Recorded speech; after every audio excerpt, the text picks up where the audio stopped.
Good evening, this is Quintus Curtius, and it is December 31st, 2015, and we are rapidly approaching New Year's Eve. And I wanted to make this podcast about the concept of boundaries, establishing and enforcing and maintaining boundaries in our social dealings with others. Because I think this is a very, very important issue, and I want this to be something that I urge all listeners to do in 2016, and that is to set their own boundaries in their social relations with others. I want you to do that.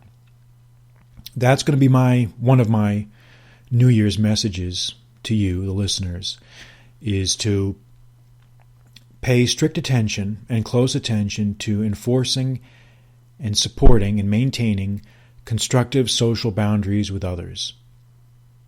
And the idea for doing a podcast on this subject came to me last week when I was talking to my good friend Anonymous Bosch, whom some of you may know, some of you may not know. Very, very good guy, stand-up guy, and he always has very, very good social insights on various different topics. In fact, I like him so much, I even dedicated my latest book, Pathways, to him, and that's going to be coming out in the first part of January. In any case, he and I were talking about boundaries, or rather the lack of boundaries that we see in many people today in their social dealings with others. And this displays itself in their rather extreme narcissism and self-centered behaviors that we, I'm sure, all have our stories about. So what I wanted to do in this podcast was talk about boundaries, define what they are, why they're important, why we should treat them as important, and how to go about setting boundaries in our social dealings with others. So let's start with that list of topics here by first talking about what are boundaries. Well, boundaries are nothing more than the terms of social engagement with others. Boundaries are nothing more than our own terms of social engagement with others. In other words, we're setting limits. We're telling the other person or persons what is acceptable and what is unacceptable when dealing with us. We can think of them as ground rules. They are the terms of our social engagement with others. And they've become more and more important, I think, in the modern world, because in previous eras, and when I say eras, I mean as recently as 20 years ago, maybe as recently even as 10 years ago, it wasn't necessary to pay strict attention, or maybe as much attention, to boundaries, because there were institutions and social conditionings that did these things for us. We didn't have to school our fellow man or our fellow woman on how to be respectful, on how to be polite, on how to be nice, on how to be not crossing broaching certain subjects that were offensive. There were certain things that were just understood that you didn't do, and you did do. Well, unfortunately, a lot of those social mores have become degraded and have dissolved over time, and that has happened under the influence of the mass media, the constant vulgarization of the mass media, the influence of the internet and social media, and the idea that we live in this world, this flat world where everything should be free or close to free. And these trends have all had the effect of eroding the traditional bulwarks and embankments which preserved normal terms of social discourse and social engagement. In other words, things were easier before. You didn't have to do so much work in telling people what to do and what not to do. But we live in a different world now. Things like courtesies, respect for others, considerations for others' feelings, a lot of that's gone now. People now want to monopolize your time whenever they can. People don't value your time. They think that you should just be there for them all the time. And on top of that, many of them think that everything should be free. They have this mentality, this price shopper mentality, where everything should be free, or the world is my pleasure garden. I can just cherry pick what I want from it without any consequences to others. It's all about me.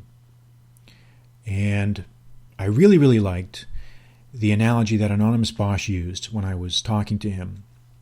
He said something that really, really, really struck me. He said that in conversations with people like this who don't understand boundaries, he said it's often like talking to someone who is just continuing a dialogue they have had with themselves. In other words, you don't even matter as a human being. You're just a warm body with a heartbeat.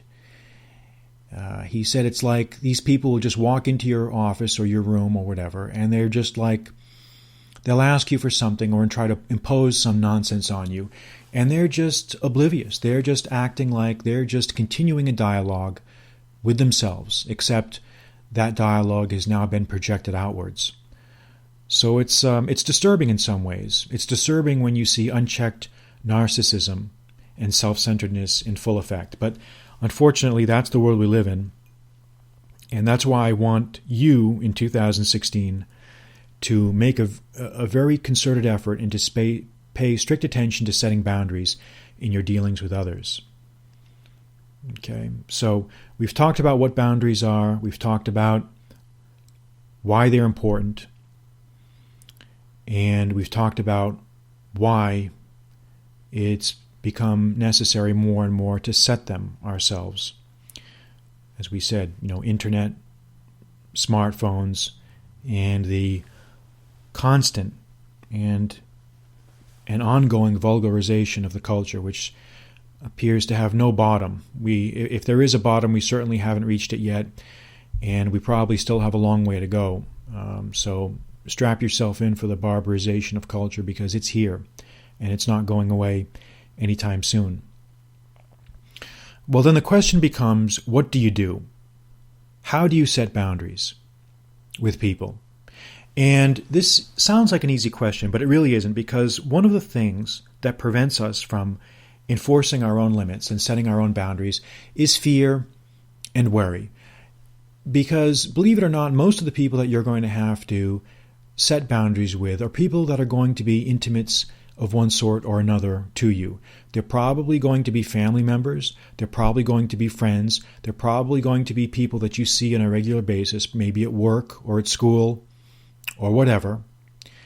And you're going to feel a little bit shy about about setting boundaries. You're probably going to feel a little bit inhibited about doing it, especially if you've already allowed bad habits to creep into the relationship in the first place.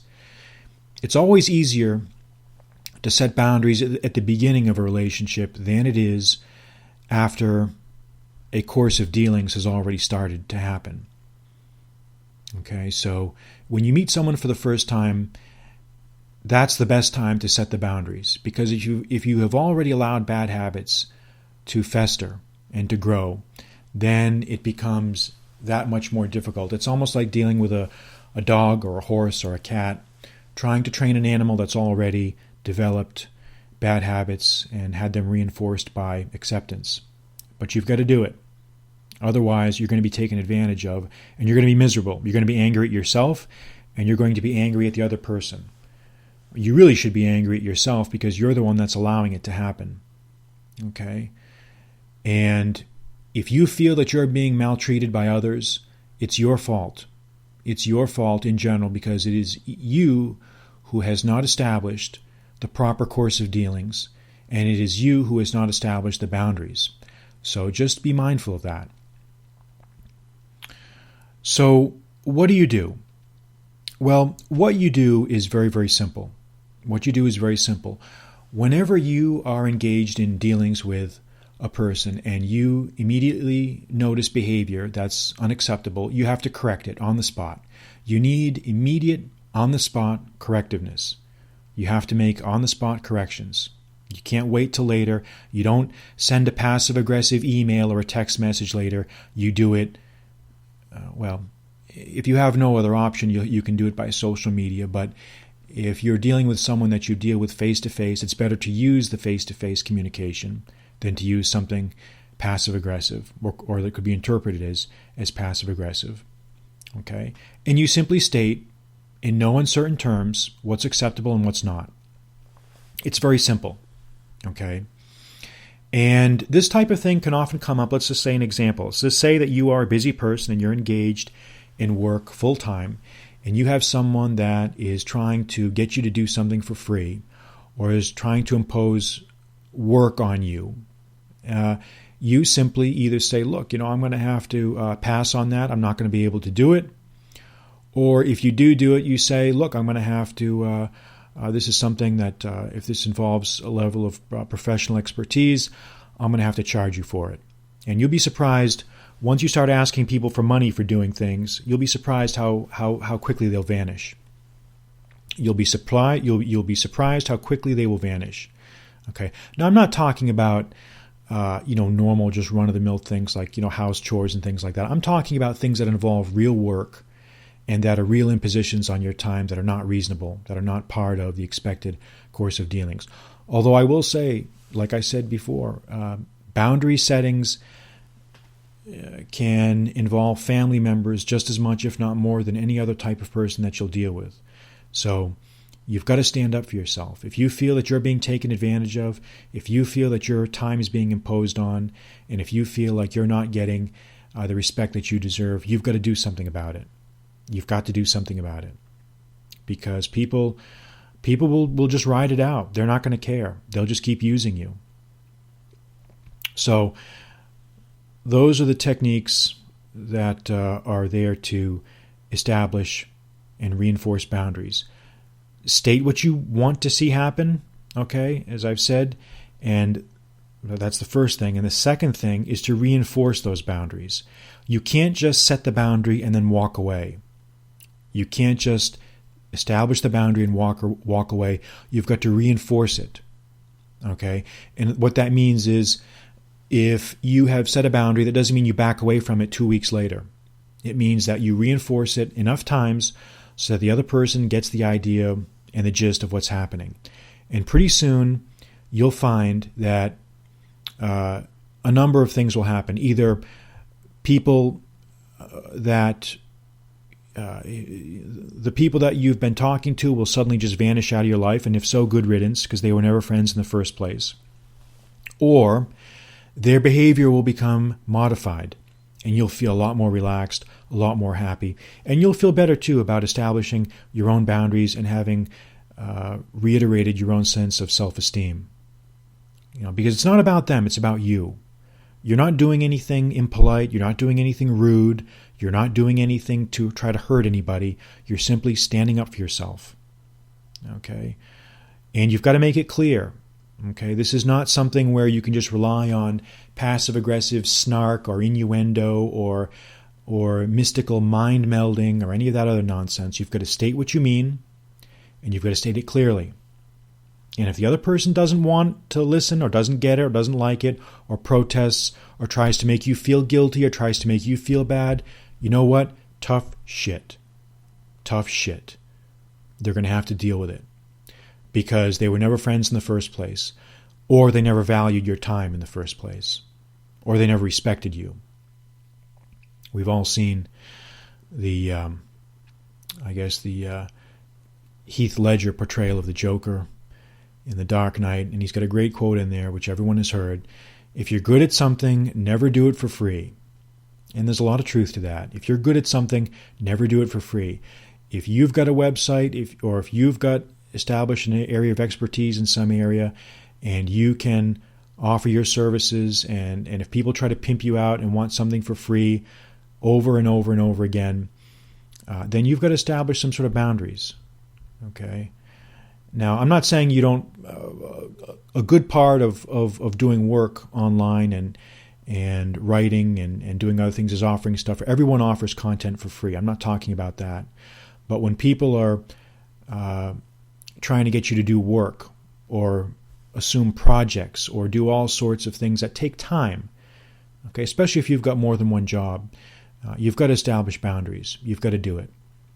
Same thing with relationships. Boyfriend, girlfriend, husband, wife. if you feel like you're getting the short end of the stick, you probably are. I tend to think that each one of us has some sort of innate boundaries meter. And we know when we're being taken advantage of. We can sense it. And if you think you're being walked over, chances are you probably are. And so it's going to be up to you to do something to correct that. You've got to stop that. And the same thing with any other type of relationship you have. Teacher, student, husband, wife, boyfriend, girlfriend, employer, employee, landlord, tenant, whatever. Establish boundaries. And you've got to have a sense of social calibration also, okay? Don't misread what I'm saying and say that you should go out and act like an insufferable prick and start telling everybody what to do. That's not what this is all about. Okay, you've got to have some sense of social decorum here. You've got to have some sense of social calibration. There's a certain amount of finesse that people are expected to have in life in order to be successful with other people in their dealings with them. And you don't want to go the other extreme and be an insufferable prick to everyone and start demanding things and expect a lot. Okay? You'll know where the balance is. And if you don't know, then you've got a problem. And other people will teach you. The world will teach you. If everyone thinks that you're a prick, chances are you probably are. And you might want to do something about that. So, all right, enough said about that. That will wrap up our talk on boundaries. And as I said, that's one of the things I'd like you to do in 2016 is establish and reinforce your sense of boundaries with people so that you have a heightened sense of self-esteem this year, because you'll feel great. You will truly feel great. And it's a simple thing you can do, and it takes guts, and the payoff is well worth it. So make sure you do that in 2016. This is Quintus Curtius, and this podcast was brought to you courtesy of Fortress of the Mind Publications. If you've enjoyed this podcast, I would ask you to review it on iTunes so that others can find it. And I'm going to wish each and every one of you a great New Year's Eve and a great start to the new year. And I hope everything goes well. I'm Quintus Curtius. Good night.